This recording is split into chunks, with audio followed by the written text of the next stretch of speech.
Rebecca, dinner! I shouted at the back door at my daughter. She was just a tiny black silhouette beneath the bare trees at the end of the yard. It was the second time I'd called her, and she still hadn't moved. I'm going to count to 3, Rebecca! I yelled again. That's 1. That's 2. She always ran to me before I counted to 3. Always. But not that night. It was like she'd turned to ice, suddenly more worried than angry. I jogged out across the snow toward my 5-year-old. In the porch light glow, the shadows of the forest branches stretched over her like looming, skeletal hands. Rebecca! I grabbed my daughter's shoulder and spun her around. She looked pale and dreamy-eyed, but she wasn't hurt. At least, not in any way that I could see. I told you to come in for dinner. Didn't you hear me? She shook her head. What were you doing down here by the woods anyway? There was a backwards man, my daughter said numbly. What do you mean, backwards? I asked. You know. Rebecca snorted. Like this. She turned her head, arms, and feet as far around as they would go. She made a noise with her mouth that sounded an awful lot like bone snapping, then bent herself back to normal and rubbed her neck. Ow! My daughter groaned. Being backwards must hurt. At the time, I laughed about it. But later, laying sleeplessly in the blue darkness of an unfamiliar bedroom, those words came back to me with chilling clarity. It was such a nightmarish thing for a child to imagine, and it made me wonder if Rebecca was doing all right with the move. Her mother and I hadn't exactly divorced on good terms, and I'd decided that we needed a fresh start outside the city. Somewhere far away enough that if my ex got it into her drunken head to set fire to our house, drown Rebecca in the bathtub, cut my brake lines, or any of the other psychotic things she'd threatened, she might sober up or get pulled over before she reached us, if she ever got sober anymore. 2 weeks later, I'd found work in a small town and a country house about 30 minutes away that suited our needs perfectly. The place was cheap, recently renovated, with no neighbors except for woods and abandoned farmland. Everything had fallen into place so easily that it felt like fate. But had it really been the right choice for me and my daughter? I must have fallen asleep at some point, because the next thing I knew, I was waking up in pitch darkness to an ear-splitting shriek. It was coming from Rebecca's room. I tripped over furniture and fumbled for light switches as I ran through the still unfamiliar house to my daughter's side. Throwing open the door, I found her sitting up in bed, her mouth open sickeningly wide in a scream of pure terror. What is it, honey? I hugged her. What's wrong? Rebecca didn't answer. She just kept staring over my shoulder at the black winter night outside her bedroom window. Do you want to sleep in Papa's room tonight? I tried again. Rebecca nodded. By the time I'd carried her down the long hallway and tucked her into bed, my daughter was fast asleep. I went to the bathroom and splashed water on my face. I had work in just a few hours, and Rebecca would be starting at her new school. Maybe that was it, I thought, as I pulled the blankets up around my chin. Nightmares, nervousness, first day jitters. It would pass, I told myself. Of course it would. When I picked Rebecca up from school that afternoon, it seemed like it had. My daughter spent the ride home telling me about her new friends and how her teacher had a real live frog in her classroom. We had takeout for dinner, watched a movie, and were in bed before 10 o'clock. We were both exhausted from the night before, and if anything strange passed by in the darkness, it passed by unheeded. A few nights later, on my way to the bathroom for a drink, I heard voices coming from my daughter's room. It was after 2 a.m. Who could she be talking to? I tiptoed down the hallway and pressed my ear to the door. I don't know, Rebecca was whispering. Papa would probably get mad if I opened the door and let a stranger into the house. As quietly as I could, I inched the door open, but I couldn't see anything in the lightless room on the other side. Okay, I'll tell him. Rebecca? I asked, switching on the light. My daughter was in her pajamas, standing by the window. Who are you talking to? The backwards man. What are you talking about? Honey, was there someone outside your room? My daughter shrugged. My heart was racing as I ran downstairs, turned on the outside lights, and flung open the front door. Outside, a snowstorm was howling. No one should have been out in weather like that, and if they were, they wouldn't have been able to flee so quickly. Reassured, I went to check on Rebecca, but she was already snoring softly beneath the covers. Too tense to fall asleep myself, I spent the hours before dawn reading articles online about how to prevent nightmares in young children. You look like Terry, my boss, told me the next morning at work. You and the kid adjusting okay to the big move? Terry was a burly, gray-bearded engineer, as big-hearted as he was blunt. He could sniff out a lie a mile away, so I had no choice but to tell him the truth. Not really. I grimaced over my third cup of coffee. Rebecca's been having bad dreams lately. Last night, she told me that there was a backwards man outside her room. Terry's eyes narrowed. Hey, I get that you're new, but don't joke about that. A lot of folks around here are superstitious, and even more have long memories. What are you talking about? I asked. Terry gave my shoulder a squeeze. Just old stories, son. Hey, you done with that inventory yet? I shook my head and got back to work, still reeling from what Terry had said. He seemed to think that the thing from my daughter's nightmare was real. I might have forgotten all about it if I hadn't decided to hang the Christmas lights that evening after work. While carrying the ladder to the side of the house, I found something that chilled my blood. There were footprints in the snow. They were faint, but unmistakable. Bare footprints, but in reverse, with the big toe on the outside. When I climbed up to the roof beneath Rebecca's room, what I saw was even more disturbing. Large, greasy handprints pressed against my daughter's window, with the thumb where the pinky finger should have been. I climbed down from the ladder and hurried inside to check on Rebecca. I found my daughter laying on the living room carpet in front of the TV, playing with her dolls. Unnervingly, most of them seemed to have their arms, legs, and heads twisted in the wrong direction. Was there really a man outside your window last night? I asked, squatting down in front of my daughter. A backwards man? Yeah. Rebecca didn't look up from her toys.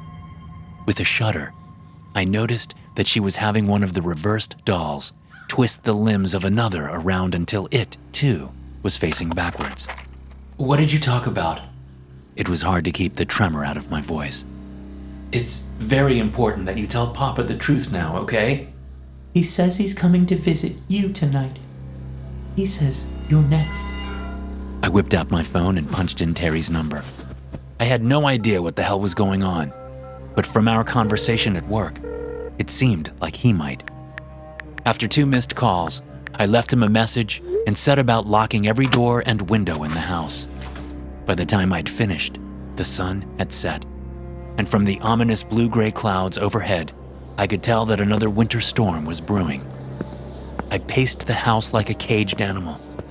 Rebecca could tell something was wrong, but I didn't have the words to express to her the dread that I was feeling. Something terrible was about to happen. I could feel it.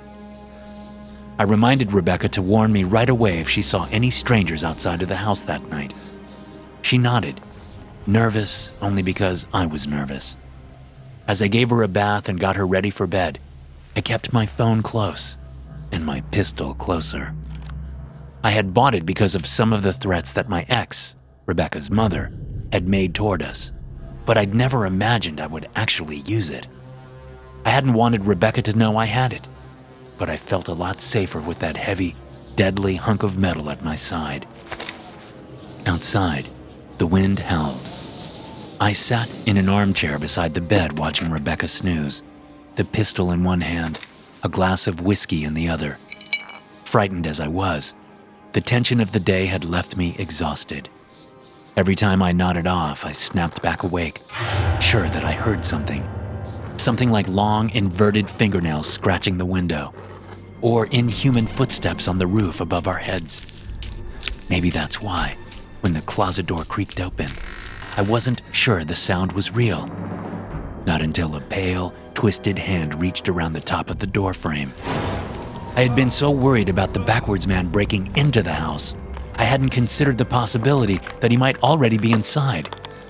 I grabbed Rebecca, clamping a hand over her mouth and pulling her under the bed beside me.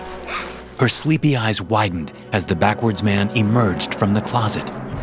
He crawled upside down across the ceiling, the bones in his reversed spine snapping as he twisted his head left and right, searching for us. He skittered down the wall, running his fingers across my bed sheets in search of limbs to bend and necks to snap. A painfully loud buzzing, a ringtone. My phone! Terry was finally calling me back at the worst possible time.